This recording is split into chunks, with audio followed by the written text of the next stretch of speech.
The Case Against Banning Guns, September 6, 2017.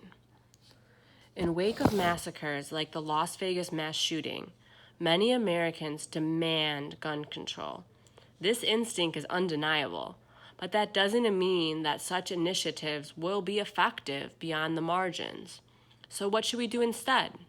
Well, how about focusing less on preemptively thwarting prospective attackers and instead boosting the defense capacities of prospective victims?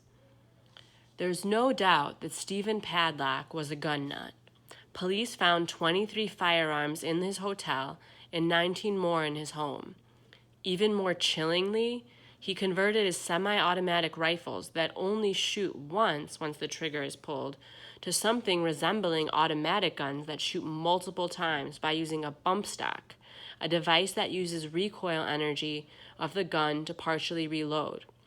This contraption basically eviscerated the existing laws that make it exceedingly difficult and expensive for private citizens to buy automatic weapons.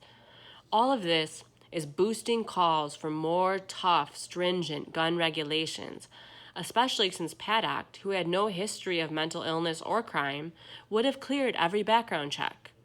And even Republicans in the NRA are jumping on board with plans to at least ban conversion kits that include this bump stock. No mass killer has ever seemed to deploy this device before, but given the danger of copycats, banning its sale makes some differences at the margins. Or it may not. It's hard to predict. But anyone who thinks that this or similar measures would significantly deter motivated shooters like Paddock, who meticulously planned his grisly attack, is fooling themselves. There are about 30 million guns in this country, nearly one for every man, woman, and child. Congress can pass all the laws and regulations it wants, even declare an outright ban on guns. Anybody who wants a gun badly enough would still be able to get one. Substantially reducing America's stockpile of guns might make it more difficult for a potential killer to get a firearm undetected, but accomplishing that won't require a ban on guns, but a war on guns, which constitutional implications are identical to those of the conservative war on terror. Indeed, it won't require liberals to end their truth with the Second Amendment, as the New Yorker's Adam Gopnik wants, but to eviscerate other aspects of the Constitution. There's no easy or good way to get Americans to voluntarily surrender their guns. Asking them nicely won't do the trick. Liberals like to tout or advertise Australia's buyback programs as the possible model, but the success of that program in actually reducing the number of guns and gun-related homicides is deeply disputed. Indeed, one indication that the program wasn't all that it's cracked up to be is that illegal gun ownership in Australia is up again, necessitating yet another amnesty initiative by the country this year. Besides, Australia's love affair with guns is nowhere as strong as America's, which is why Australia doesn't have the Second Amendment to begin with, and why America does. That, combined with the number of guns in this country, might make the buyback program hugely expensive for taxpayers. So, what's the alternative? Basically, forcing people to give up their guns? But these kind of intrusive searches of homes and property of gun owners would make the Bush administration's warrantless surveillance of telecommunications look positively restrained. Nor are Americans likely to just lie down and take it. They would resist and fight back, which would require the government to then crack down even more. Or in other words, declare a war on its own people.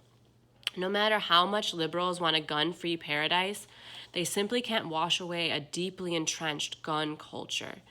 If we truly want to reduce the number of firearms, they need to get prepared to get draconian. But what would that even be worth it?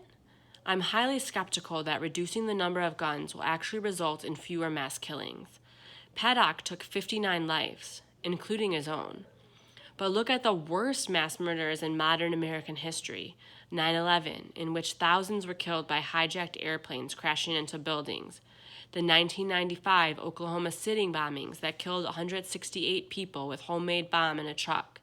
Meanwhile, the Nice attacker in France managed to kill 87 people and injure 434 by simply mowing them down with his truck.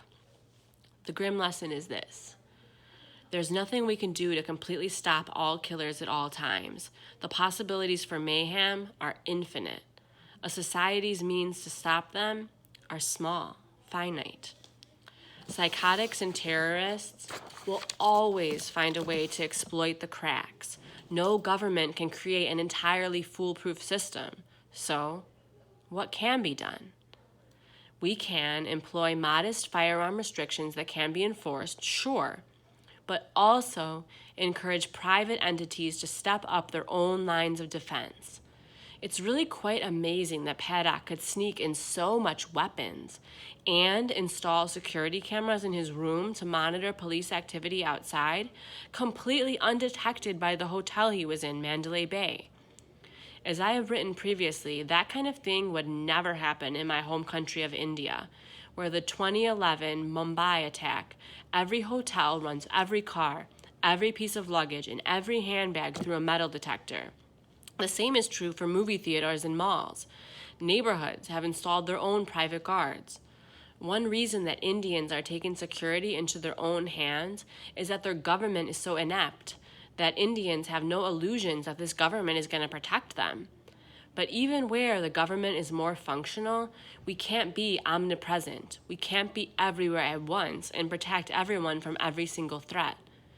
The American Hotel and Lodging Association declared that after the Las Vegas shooting, that it's going to reevaluate the industry's security protocols. That's good, but other industries, other businesses should follow suit.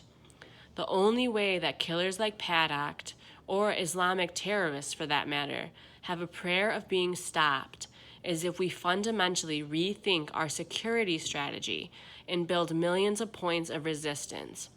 Trying to go after their means, the guns, as liberals want to do, or targeting their motives, as conservatives want to do, simply won't cut it.